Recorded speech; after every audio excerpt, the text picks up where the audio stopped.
Ang ebanghelyo natin ay tungkol sa pag-ibig, kung ano ang pinakamahalagang utos. Gusto mo malaman? Panoorin mo ng buo ang bidyong ito. Kung hindi ka pa nakapalo sa akin at mahilig ka sa mga ganitong topic, maaari ka mag-follow sa akin, mag-like at mag-comment at i-share na rin natin sa social media ang salita ng Diyos. Magandang araw po sa inyo mga kapatid sa pananampalataya kay Jesucristo. Tayo tutungay sa Ebanghelyo ng Panginoon ayon kay Marcos. Ito ay tungkol sa ang dalawang pinakamahalagang utos. Ang kanilang pagtatalo ay narinig ng isang mga tagapagturo ng kautusan na naroroon. Nakita niya mahusay ang pagkasagot ni Jesus sa mga Saduseyo, kaya siya naman ang lumapit upang magtanong. Alin po ba ang pinakamahalagang utos? Sumagot si Jesus, ito ang pinakamahalagang utos. Pakinggan mo, O Israel, ang Panginoon ng ating Diyos. Siya lamang ang Panginoon. Ibigin mo ang Panginoon mong Diyos ng buong puso, ng buong kaluluwa, at buong pag-iisip, at buong lakas mo. Ito na naman ang ikalawa. Ibigin mo ang iyong kapwa gaya ng pag-ibig mo sa iyong sarili. Wala nang ibang utos na higit pa sa mga ito. Wika ng tagapagturo ng kautusan. Tama po, Guro. Totoo ang sinabi niyo, isa nga ang Diyos at wala nang iba liban sa Kanya.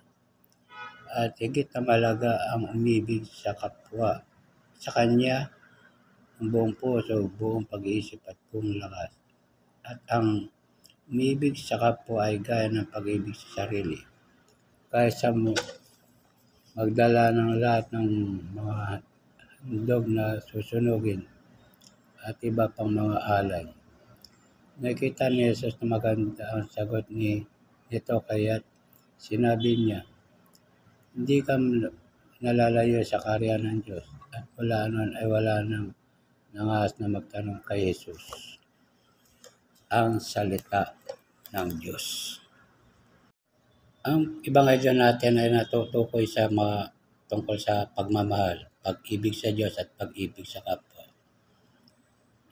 Tinuruan ni Jesus ang mga humaharap sa Kanya kung ano ba talagang dapat ibigin.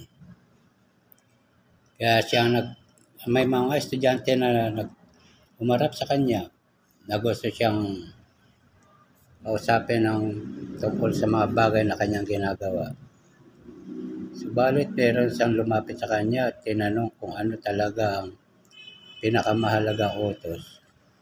Kundi ang sinabi niya na ang pinakamahalagang utos ay ang ibigin mo ngayong Panginoon mong Diyos ng buong puso, buong pag-iisip at buong lakas. At ang pangalawa ay ibigin mo ngayong kapwa tulad ng pag-ibig mo sa iyong sarili. Subalit umapila ang isang estudyante na sinasabi na totoo na isa lang ang Diyos na dapat mamahalin, kundi ang nasa itaas lamang. Kaya nasabi niya ito na malaman ni Jesus ang mga sagot ng nagtanong sa Kanya. Kaya sinabi niya na hindi siya nalalayo sa kaharian ng Diyos. Mga kapatid, pag nakakatuwa ang mga bagay na ito, lalo na sa eskwelahan. Ang guro ay natutuwa kung nakikita niya na ang kanyang mag-aaral ay may karunungan na o may natutunan sa kanyang pagtuturo o merong kakulangan o merong hindi natututo. Kaya natuwa si Jesus sa sagot ng isang binata ngayon na lumapit sa Kanya. Ganon din naman ang mga guro. Natutuwa sa kanyang mga estudyante o natututo sa kanilang mga tinuturo ang kanilang mga mag-aaral. Sana ganon din naman tayo. Kung tayo ay natututo sa ating mga napapakinggan at mga naririnig, kinakailangan din naman natin isabuhay ang ating natutunan o napag-aralan, gaya ng pag-ibig, kung paano baga tayo dapat umibig. Kaya sa ginawa ni Jesus, binigyan niya ng pagpapahalaga ang mga bawat natututo sa Kanya.